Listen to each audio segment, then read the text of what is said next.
Hello, Education 2220 students. I hope everyone is doing well. Personally am enjoying the beautiful weather that we've had the last couple of days. I love springtime. It's one of my favorite times of the year. So hopefully you get a chance to get out and enjoy some of this pretty weather that we're having. So last week we looked at behavior, right? Functional behavior assessments. We looked at school-wide policy behavior, behavior intervention plans. Um, we looked at direct and indirect data. Uh, how do we conduct an ABC? What do they stand for? So we looked at a lot. It was a very heavy module, to say the least. But we're going to turn our focus to assistive technology. So it's really going to look at how technology can be assistive to those who may have special needs. We're going to look at those tools that really support diverse learners, right? So we need to go back to UDL, right? We're going to be increasing access, engagement, and inclusion. There's a range of solutions. Some of them can be text to speech. We have collaborative digital platforms. So there's lots of different types of assistive technology. Okay. And we really need to learn too is how do we apply these UDL principles when we're using these assistive technology, which will be a focus as well. So let's look at the overview and our outcomes. Okay, so we already explained that when we have students that we're supporting in the classroom in an inclusive classroom, we know they have lots of diverse needs and they come from different experiences. So we need to make sure we support them with innovative learning tools. So when we're talking about assistive technologies, we could said that it could be text to speech, word prediction, we have screen magnifiers, mind mapping tools. There's all different types of things that we can use. We want learners to become independent. We want them to be able to meet those goals we have for them. So we need to assist them with any kinds of tools or technologies that might help us be able to master and be able to meet those goals. So we have touch tablets. We can communicate through instant messaging. We can share documents through cloud based platforms. But think about how they enhance engagement, but also how this could really provide multiple pathways for them to learn. And then when you incorporate those UDL principles on top of that, really it's going to meet those diverse needs. So our course outcomes are listed here, but first I want to look at the learning objectives for our module 8. Analyze the role of technology in the 21st century classroom and how assistive technology plays an integral part. Define examples of the terms assistive technology devices and assistive technology services. Explain how the use of assistive technology in the classroom can improve academic outcomes for every student. Apply the SETT framework for assistive technology consideration. Provide examples of assistive and innovative technologies for the use in the classroom. Now, those learning objectives are going to help meet our course outcomes. And you're like, whoa, that's a lot. But think about when we're learning these things in the module, when we're learning and we're looking at these objectives, they really help meet a lot of course outcomes. We're working toward mastering those 9 outcomes. So it's going to help us explore the different types of placements, related services for students with exceptionalities, and use the characteristics of each to determine the least restrictive environment for each individual. Articulate a general understanding of the assessment process leading to a student's eligibility for special ed services. Explain the basics of the response to intervention process that the state of Tennessee uses to identify students with learning disabilities to secure an appropriate placement in special education. Okay. Recognize specific information regarding individual disabilities, such as causes, characteristics, and the most current teaching strategies for meeting the needs of these particular categories of exceptional learners. Discuss and demonstrate basic knowledge and skills in constructing and modifying classroom learning environments by identifying roles, responsibilities, and best practices for regular education teachers when working with students with exceptionalities. Explore the importance of implementing appropriate behavior management techniques, modifications, and accommodations, including assistive technology for students with exceptionalities. Well, we know for sure that this module is going to help us meet that one. Recognize the importance of working closely with the families of students with disabilities and explore the importance for advocacy for all students with exceptionalities. It's our assignment this week is also going to help with the advocacy component. So we're for sure meeting these two course outcomes with Module 8. But I also want to turn your attention to the others. And the reason that those were included is because all of the modules have been building upon one another. So, with all the things that you do, it's like a foundation that we're building for a house, right? And remember, even though this is an introductory course, these course outcomes are really going to help build knowledge in a regular education classroom, which about 90% of the students are going to be in. Um, so, it helps for you to have a basic understanding, and every module that we build upon up to this point has really helping us meet these course outcomes. The two that is definitely going to help us meet are these last two here. Now, what are the key words and concepts that we're focusing on? Well, obviously, assistive technology. We're going to define that. So, what's the definition and legal framework under IDEA? Remember, IDEA is Individuals Disability Education Act. The differentiation between assistive technology devices and assistive technology services. You need to know the difference of those. Universal design for learning and technology. So, how assistive technologies align with UDL principles to support access, engagement, and expression. Then you're going to look at SEP framework. SEP framework stands for Student Environment Task Tools. And this framework is appropriate. And we're going to use that model, the framework model, when we're going to make decisions specifically about what assistive technology will work best for that student and their disability. So that framework is what you're always going to go back to when we're making those decisions. And then we're going to look at the categories of assistive technology, right? So there are three types of categories. We have low tech tools, mid tech, and then high tech. Now, low tech are things that don't really require technology. It's things like pencil grips, right? When we're thinking about mobility or orthopedics, right? Slant boards, graphic organizers, those are low tech tools. Mid tech are things like calculators, adapted keyboards, audio recorders. And then we have high tech. So these are things like speech to text software, draw software, like screen readers, communication devices. So all those things are considered high tech. And those are just a few, there's more than that. But this is giving you example of the three different categories. Then we have innovative learning tools. So things like cloud computing, collaborative platforms, um, mobile apps, interactive whiteboards, and then tools that support communication, organization, reading, writing, and math, which there's some platforms out there that help do that as well. Accessibility and equity, so ensuring all students have access to appropriate technologies, addressing barriers, which mostly are costs, so funding, training. So even if you got the funding, you need someone to train you in these, especially like if you have a screen reader, right? And implementation. How do we implement this in the classrooms and gen ed classrooms, especially if the student goes to multiple teachers, right? And then collaboration and implementation. So the roles of general educators, special educators, and then those related service providers.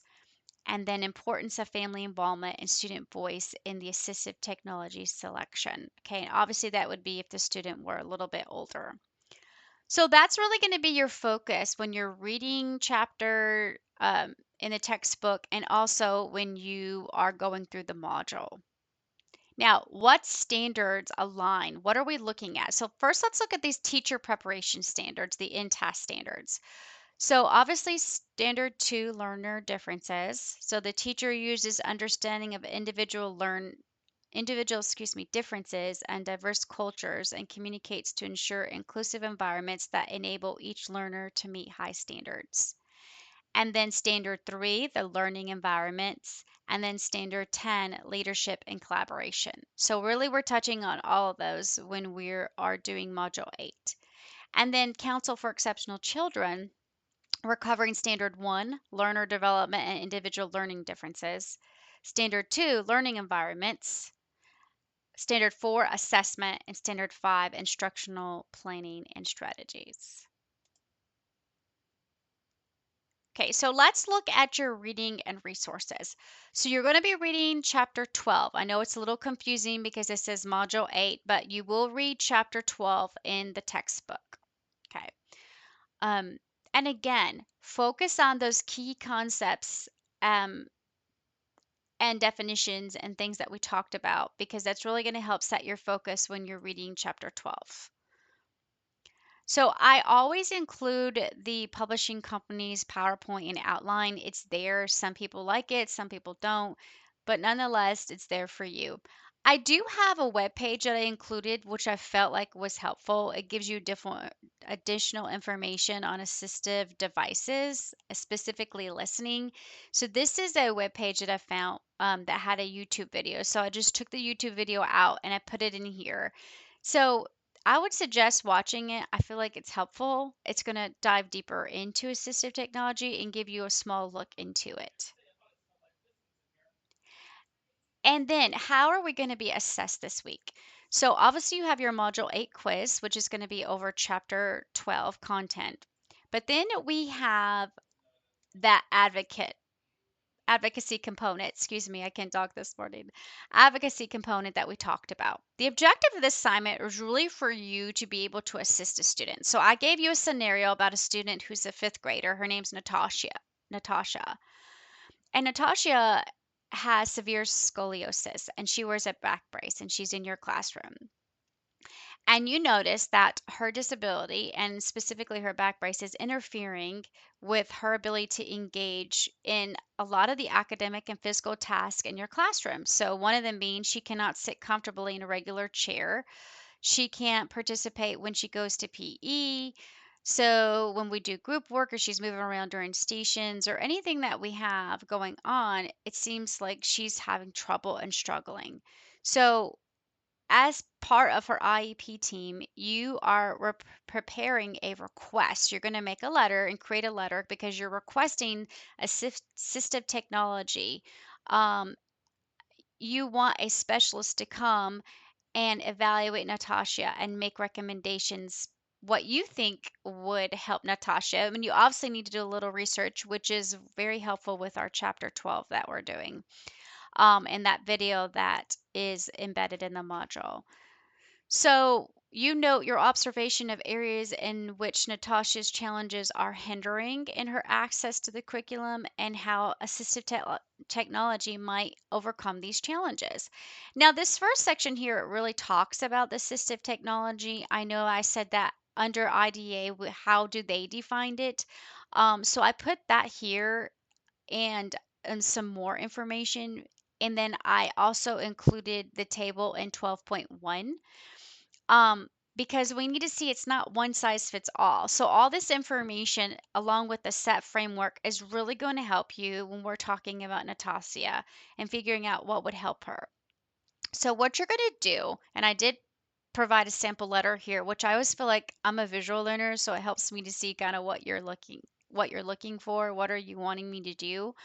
And remember, this is just a sample letter. You could use it as a jumping off point. You could even research some if you want, but I did include one example here. But what you're going to do is prepare a request for an assistive technology evaluation, right? So you're going to distribute to all the people in the IEP team because you have an upcoming meeting. And the sample letter below is really going to help you when you're trying to request that you have an evaluation for her. Now, it would be helpful in your letter, and you'll see in the sample letter that if you could explain the types of assistive technology tools that you think that you might want to look at when she's having her evaluation. And also, again, looking at table 12.1, where it says the 10 common areas of assistive technology, that summary is really going to help you. And then you're going to do an evaluation section. So, what I would do is I would create my letter in a Word document, and underneath it, I would have the self evaluation. So, after you complete your letter at the bottom of it, I want you to answer these questions. For each item of your letter, explain how this item addresses the issue in the scenario and give evidence from the chapter supporting this component. So if you want to take some evidence, obviously you can take it from 12.1, that table, or any other area. Looking at the set framework, you could even pull from that if you want. And lastly, describe and justify how this letter is going to improve teaching and learning in the scenario. Okay, so going back to Natasha's scenario here. It says handout. If you want to create a handout, you can. This could be additional that you would give to your IEP team, or maybe it's a handout that you find. But really, we're just basically looking at the letter. You're justifying your letter of how this is going to help Natasha because, number one, you're requesting for an evaluation for assistive technology. Now, when you're doing assistive technology evaluation, that doesn't necessarily mean someone is going to come in there. A lot of times they will. But if you're a special education teacher and you know a lot about this, they could do the evaluation, right? But what you would do in the letter is request it, talk about her condition, what is she struggling with, and what kind of tools would help her. Looking at that set framework is really going to help you. So I just want to pull up real quick that sample letter. Um, you could do this. It says parent's name here. I'm going to kind of let you be creative. You remember, you are the teacher, so you're requesting it, but also thinking you're an advocate, right? Go back to our course outcome. We're meeting that course outcome. You're advocating for the parents. So you could put the child's name there. You don't have to include the parent's name. You can just do this. But if you were in a real situation, you would include the parents because they would obviously be involved. They would need to know what was going on, that you're requesting this, and what's their number and information. Who is it getting to? It's going to be the principal. Who is it getting addressed to? You don't have to include all that. This just gives you an example of all the people that would be involved. I would leave it here, dear educators and administrators. I wouldn't worry about putting all that on there. But what I would do is you would obviously put, I am the teacher, and advocating for the student's name. We are requesting that assistive technology assessment be conducted as soon as possible. Then you're going to talk about Natasha's condition and what assistive technology devices you think are going to help her. And then what, if there's any physical or occupational therapy services, also you would do that. And then you would thank them for their time, and then you would put your name, right? Because obviously parents can write this, but you are advocating for them and Natasha. So, and that's just one example, but if you want to write your letter completely, you're fine too. This is just an example of what would be included in it. I wouldn't get hung up on if it's the parents writing it or you. It's obviously coming for you as an educator. So. All right, so that will be all of Module 8. Um, I did want to note, and if you look in the course calendar, it's coming up, but I am going to be doing a separate video on the Module 10 coming up. You'll notice you have co-teaching, but I want to do a separate video soon to kind of walk you through that a little bit because people are starting to prepare for that. But that information is going to be under course projects.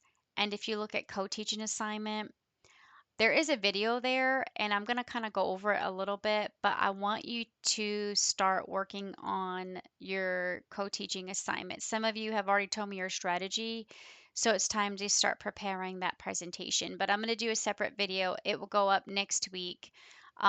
Even though we're working on Module 9, which is assessment, I will also be doing a separate video. So you'll have two videos that week, and one's kind of talking you through co-teaching so you can start working on that. All right. As always, if you have any questions, feel free to reach out. Most of us are completing our hours of service learning. I've gotten several closing documents. So remember, have your mentor teacher send me your closing documents. Go ahead and do your service learning journal and submit it as soon as you complete. Don't wait and submit both your journal and written analysis reflective paper at the same time because the feedback from the journal is going to maybe help you writing your analytical reflective paper. So keep that in mind.